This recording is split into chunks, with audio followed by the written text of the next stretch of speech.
Le géant de l'investissement Elliott remet en cause Jacques Dorsey, patron de Twitter.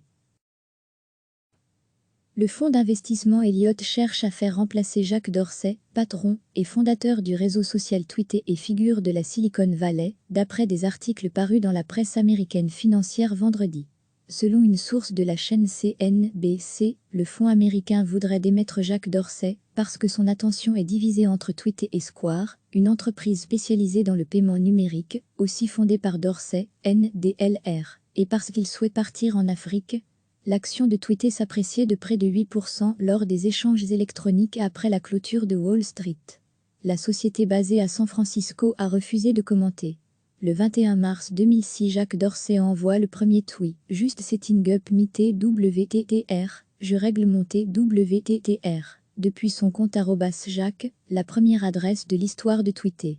Mais en 2008, critiqué pour sa mauvaise gestion, il se fait évincer et remplacer par un autre cofondateur, Evan Williams. De retour en 2015, il annonce la suppression de 8% des effectifs, soit quelques 340 emplois.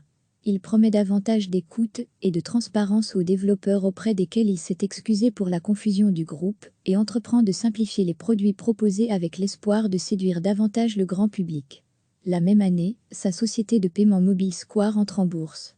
Twitter est parvenu à la rentabilité pour la première fois en 2017. Créé en 1977 par l'homme d'affaires américain Paul Singer, Elliott est considéré comme l'un des fonds d'investissement les plus puissants et agressifs au monde, avec près de 40 milliards de dollars d'actifs gérés.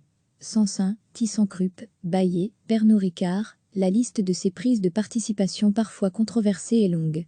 Le fonds est aussi parfois qualifié de vautour pour sa propension à racheter les dettes de pays en difficulté, comme en Argentine, en raison des hauts rendements qui y sont attachés.